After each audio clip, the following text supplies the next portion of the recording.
Hey guys, welcome back to English with Dry. Today we have another close reading session. We're going to be focusing on an article from the wonderful Commonlit website entitled How Pixar Tells a Story. Make sure as we read along you underline and highlight any words that you don't know the meaning of and record them afterwards. Once we finish reading the article, we'll look through some comprehension questions so you can better understand how to get to grips with the text that you're reading. Pixar is an animation studio that uses computer images to create movies. You've likely seen several of Pixar's films, which include Toy Story, Finding Nemo, The Incredibles, and more. In this informational text, Rachel Slivnik discusses the types of stories that Pixar tells. As you read, take notes on what all Pixar films have in common. Have you seen the movie Coco? Do you love music like Miguel? What about Finding Nemo? Have you ever felt lost and afraid like Nemo did in the ocean? Did you watch The Incredibles, a movie about a family of superheroes with your own family? Which of their superpowers would you want to have? These movies may seem different, but they actually share a lot in common. For starters, they were all made by an animation studio called Pixar. Since 1995, Pixar has been working hard to bring stories to kids just like you. But they're not just for kids. Adults also love Pixar movies. How can one studio make movies that everyone loves? The secret? Pixar tells stories that audiences of all ages and backgrounds can connect with. Pixar movies aren't just about silly characters like Crush the sea turtle. They're more than just amazing action scenes like The Incredibles and beautiful animation like in Coco. The most important part of any Pixar movie is the story itself. Great storytelling is hard work. The writers at Pixar spend a long time developing the story for each film. Sometimes they work on a story for over a year. Why do writers spend so much time on a story? Because they know that a movie with a good story will connect with more people all over the world. Storytelling is an art and a skill. Pixar creators know this. They've put a lot of time and thought into what makes a great story. One Pixar storyboard artist, named Emma Coates, creates a list called the 22 Rules of Storytelling according to Pixar. These are the rules that all Pixar stories must follow in order to be called a good story.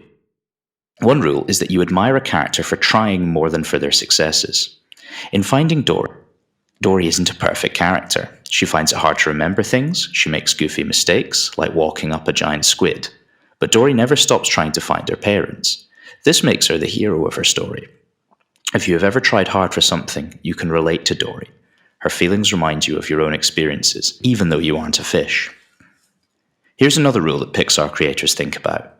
What is your character good at, comfortable with? Throw the polar opposite at them, challenge them. How do they deal? In the movie Toy Story, Woody is very good at being in charge of the other toys, but he isn't good at sharing attention with Andy's new toy, Buzz Lightyear.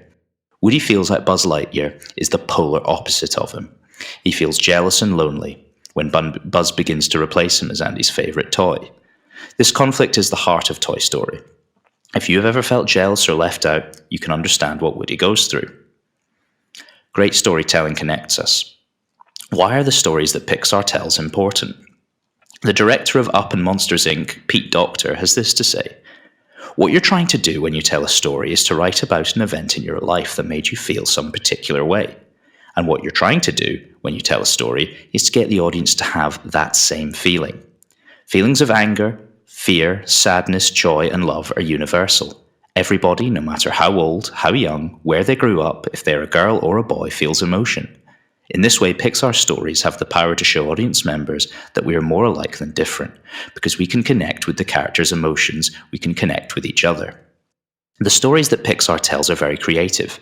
They tell stories about friendly monsters, space-traveling robots, talking cars, and balloon-propelled houses. No two movies are the same, but the stories are more importantly, the feelings in each are universal. Even though we've never traveled the ocean with Dory, fought evil villains with The Incredibles, or played guitar with Miguel, the power of these stories inspires us. They push us to better understand each other and to seek out our own adventures. Now, some of the key vocabulary from this final paragraph. Balloon propelled. In this case, it's referring to the film Up. When something is propelled, what it means is that it is pushed or driven forward in a specific direction. Think about the propeller on a boat. This is the device at the back that looks like a fan that makes it go forward in the water. The word universal. This word is linked with the word universe, or the entirety of creation as we know it, including space and all the planets and all the stars. When something is universal, what it means is that everyone can understand it, i.e., in the entire universe. We're now going to go through the text-dependent questions. What I'm going to suggest is that once I've read them, you pause the video, try to answer them yourselves, and then wait for us to go over them together. Part A. What is the main idea of the text? Pixar movies interest many people as they tell stories that we can all relate to. B. People find that it's easier to relate to movies that are far from reality. C. Pixar movies largely appeal to children as they teach them important life lessons. Or D. Audiences are more interested in Pixar movies now that they use computer images. We're going to go back through the text and see which of these we think is the correct answer. If we look at the first one again, for example, Pixar movies interest many people as they tell stories that we can all relate to. We should first look at the sentence, which begins, feelings of anger, fear, sadness, joy, and love are universal. Everybody, no matter how old, how young, where they grew up, if they're a girl or a boy, feels emotions. In this way, Pixar stories have the power to show audience members that we are more alike than different. Because we can connect with the characters' emotions, we can connect with each other. Now, this seems specifically to relate to statement A, which indicates that Pixar movies interest lots and lots of different people because the stories are ones that we understand and experience in our own lives. Therefore, the answer to question 1 is A. Question 2. Which quote from the text best supports the answer? They're more than just amazing action scenes like in The Incredibles and beautiful animation like in Coco. B. Storytelling is an art and a skill. Pixar creators know this. They've put a lot of time and thought into what makes a great story. C. But he isn't good at sharing attention with Andy's new toy Buzz Lightyear. Woody feels like Buzz is the polar opposite of him. D. No two movies are the same, but the stories and, more importantly, the feelings in each are universal. If we look back in the text again, and especially at the final paragraph, we can highlight the text. We can highlight the sentence, no two movies are the same, but the stories and, more importantly, the feelings in each are universal. If we consider this key word that we're trying to learn today, universal, this seems to be the one that best supports the answer to part A that we looked at. And so therefore, the answer to section 2 is D. Question 3. Which alternate title best expresses the main idea of the text?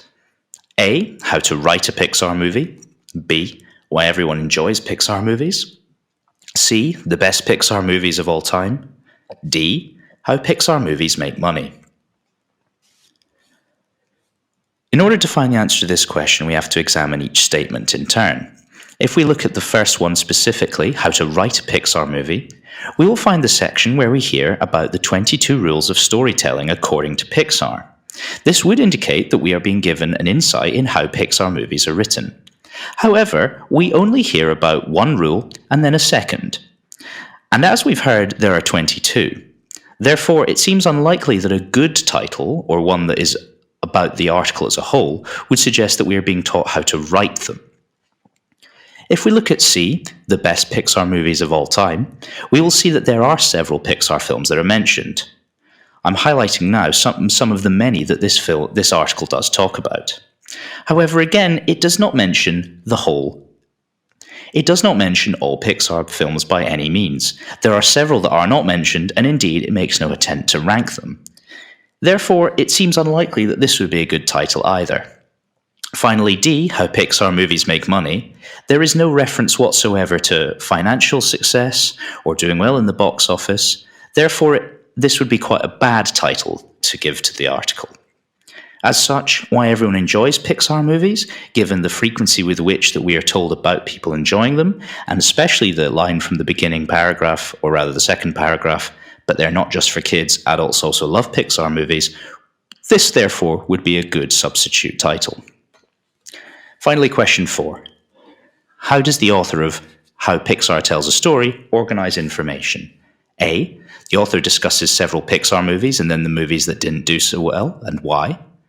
B. The author gives examples of different Pixar movies and then explores why their stories are important. C. The author explains the rules that need to be followed for a good story and then how Pixar breaks these rules. D. The author compares Pixar's steps for storytelling with other movie studios and explores why Pixar is the best. Again, let's look at each statement in turn. If we look at the first one, We see absolutely no evidence of bad Pixar films in this article. Perhaps the writer is telling us that there are no bad Pixar films, but certainly we are not told about them. C. The author explains the rules that need to be followed for a good story and then how Pixar breaks these rules. Well, there's no reference either to breaking the rules of storytelling. In fact, we're specifically told what the rules are and how Pixar films follow them, so this would be a misleading title. D. The author compares Pixar sets for storytelling with other movie studios. Finally, there are no references to other movie studios. The only one that is discussed is Pixar. Therefore, B again is a good way of organizing the information. The author is giving us examples of different Pixar movies and then explores why their stories are important. We hear about in Finding Dory, for instance, followed by Toy Story, and specifically we hear about how the plot is designed to interest us as readers.